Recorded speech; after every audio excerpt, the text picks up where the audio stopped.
Barnabas dan Saulus diutus. Sementara itu, firman Allah makin tersebar dan makin banyak didengar orang. Barnabas dan Saulus kembali dari Yerusalem. Setelah mereka menyelesaikan tugas pelayanan mereka, mereka membawa Yohanes yang disebut juga Markus. Pada waktu itu, dalam jemaat di Antioquia ada beberapa nabi dan pengajar, yaitu Barnabas, Simeon yang disebut Niger, Lukius orang Kirene, dan Menahem yang diasuh bersama dengan raja wilayah Herodes serta Saulus. Pada suatu hari, ketika mereka beribadah kepada Tuhan dan berpuasa, berkatalah Roh Kudus, "Khususkanlah Barnabas dan Saulus bagiku untuk pekerjaan yang telah kutentukan bagi mereka." Lalu mereka berpuasa dan berdoa, dan setelah meletakkan tangan ke atas kedua orang itu, mereka membiarkan keduanya pergi. Saulus dan Barnabas di Pulau Siprus. Oleh karena disuruh Roh Kudus, Barnabas dan Saulus berangkat ke Seleukia, dan dari situ mereka berlayar ke Siprus. Setibanya di Salamis, mereka memberitakan firman Allah di dalam rumah-rumah ibadat orang Yahudi. Yohanes menyertai mereka sebagai pembantu mereka. Mereka menjelajahi seluruh pulau itu sampai ke Pafos. Di situ mereka bertemu dengan seorang Yahudi bernama Bar Yesus. Ia seorang tukang sihir dan nabi palsu. Ia adalah kawan gubernur pulau itu, Sergius Paulus, seorang yang cerdas.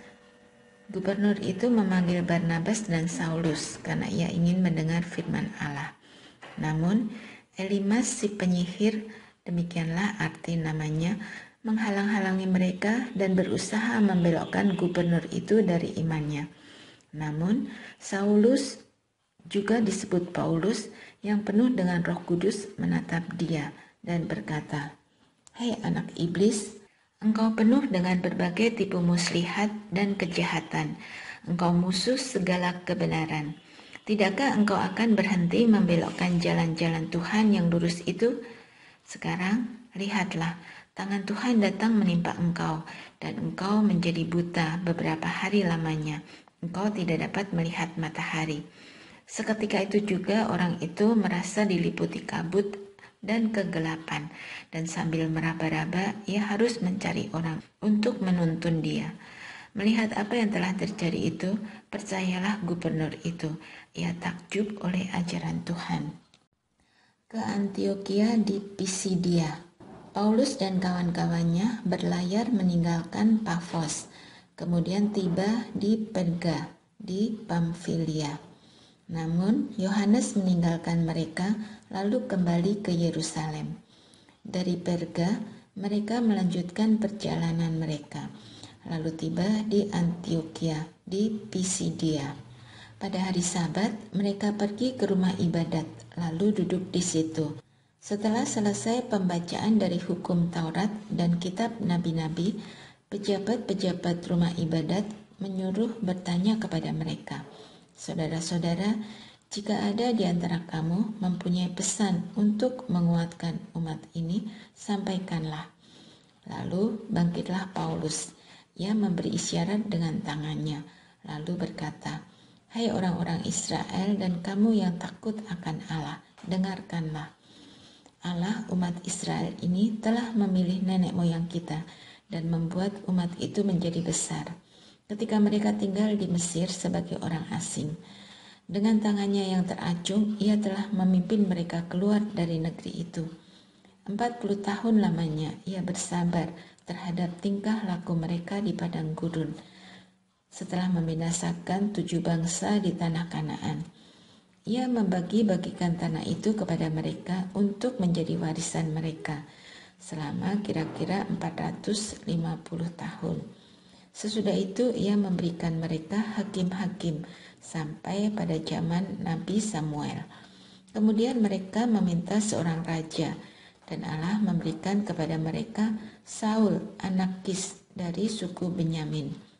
40 tahun lamanya. Setelah menyingkirkan Saul, Allah mengangkat Daud menjadi raja mereka. Tentang Daud, Allah telah bersaksi, Aku telah mendapat Daud, anak Isai, seorang yang berkenan di hatiku dan yang akan melakukan segala kehendakku, sesuai dengan yang telah dijanjikannya. Dari keturunannya lah Allah telah mendatangkan juru selamat bagi orang Israel, yaitu Yesus. Menjelang kedatangannya, Yohanes telah memberitakan baptisan tobat kepada seluruh bangsa Israel. Ketika Yohanes hampir selesai menunaikan tugasnya, ia berkata, "Sangkamu aku ini siapa?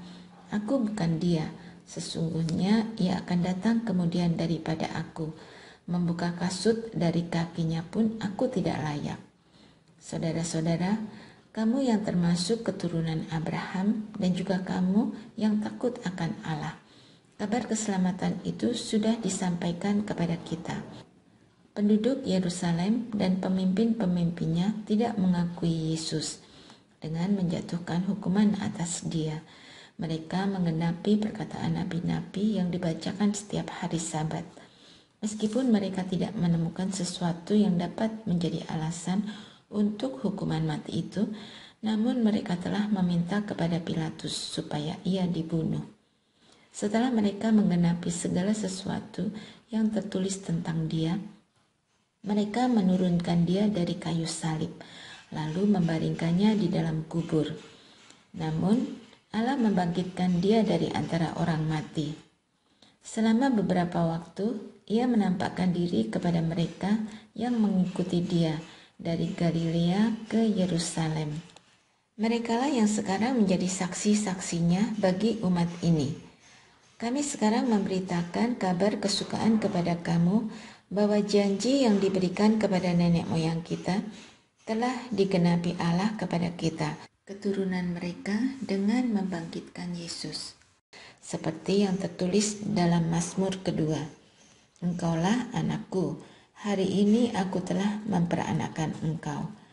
Allah telah membangkitkan dia dari antara orang mati, dan ia tidak akan kembali kepada kebinasaan, seperti yang telah difirmankannya. "Aku akan memberikan kepadamu janji-janji kudus yang dapat dipercayai, yang telah kuberikan kepada Daud." Sebab itu, ia mengatakan juga dalam Mazmur yang lain, "Engkau tidak akan membiarkan orang kudusmu mengalami kebinasaan." Sebab Daud melakukan kehendak Allah pada zamannya, lalu ia mangkat dan dibaringkan di samping nenek moyangnya, dan ia memang mengalami kebinasaan.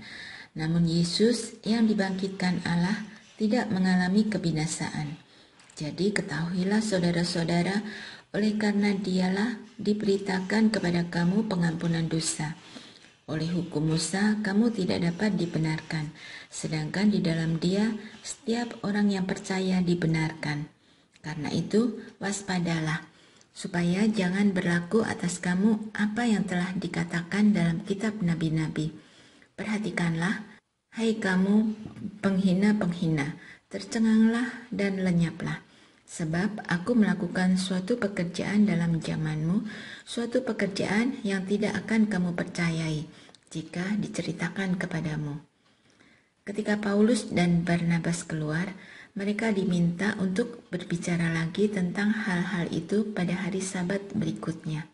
Setelah selesai ibadah, banyak orang Yahudi dan penganut-penganut agama Yahudi yang takut akan Allah mengikuti Paulus dan Barnabas.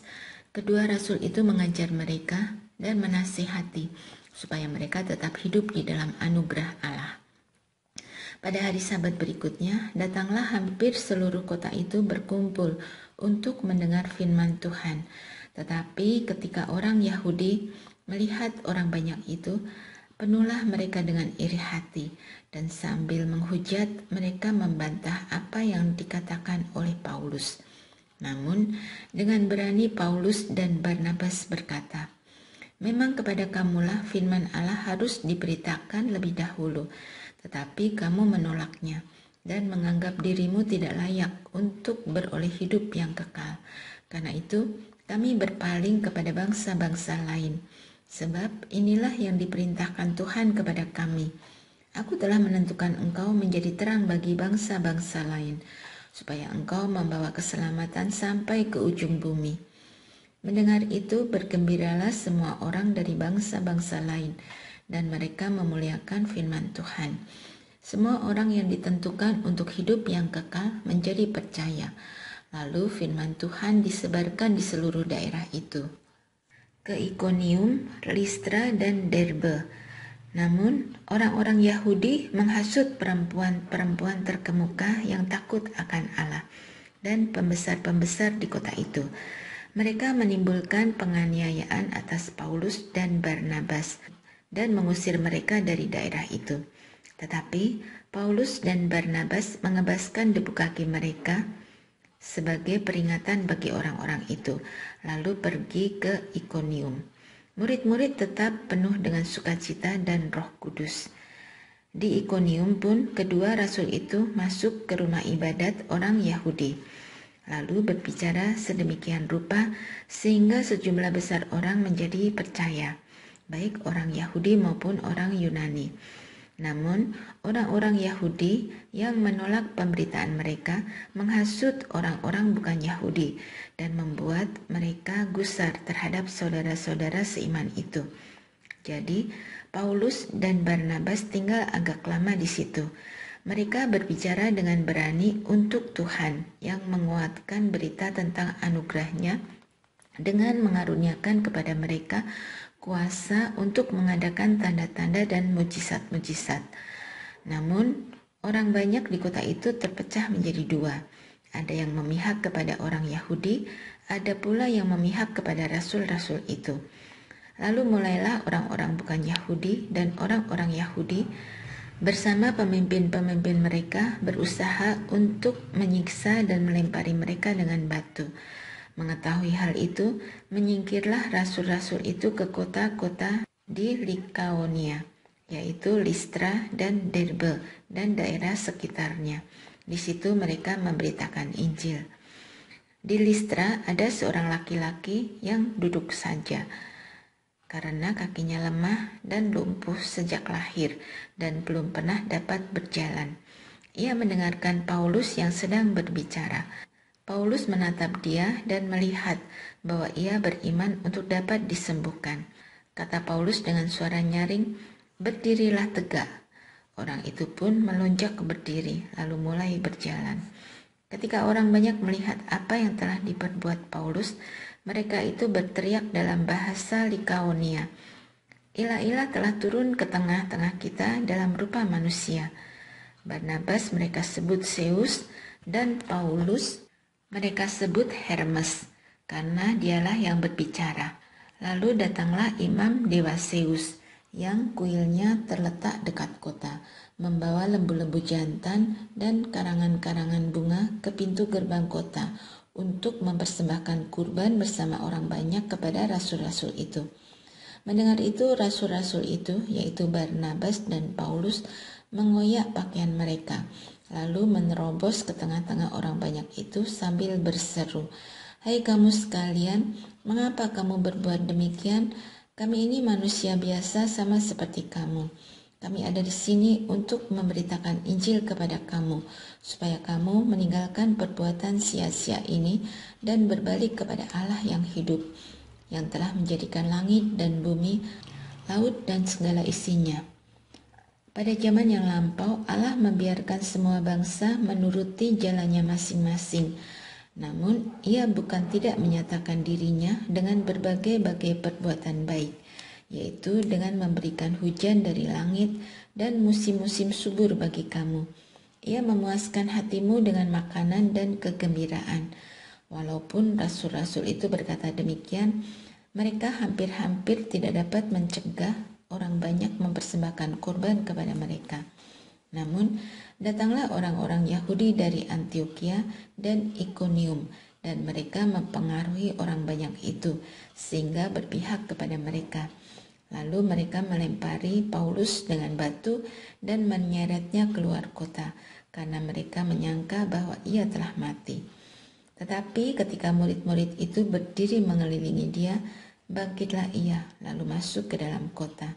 Keesokan harinya berangkatlah ia bersama Barnabas ke Derbe, kembali ke Antioquia. Paulus dan Barnabas memberitakan Injil di kota itu dan memperoleh banyak murid. Lalu kembalilah mereka ke Listra, Ikonium, dan Antioquia. Di sana mereka menguatkan hati murid-murid dan menasihati mereka supaya bertekun dalam iman dan mengatakan bahwa untuk masuk ke dalam kerajaan Allah kita harus mengalami banyak sengsara. Di tiap-tiap jemaat, rasul-rasul itu menetapkan penatua-penatua bagi jemaat itu. Dan setelah berdoa dan berpuasa, mereka menyerahkan penatua-penatua itu kepada Tuhan yang kepadanya mereka percaya. Mereka menjelajahi seluruh Pisidia dan tiba di Pamfilia. Di situ mereka memberitakan firman di Perga, lalu pergi ke Atalia. Dari situ berlayarlah mereka ke Antioquia. Di tempat itulah mereka dahulu diserahkan kepada anugerah Allah untuk pekerjaan yang telah mereka selesaikan.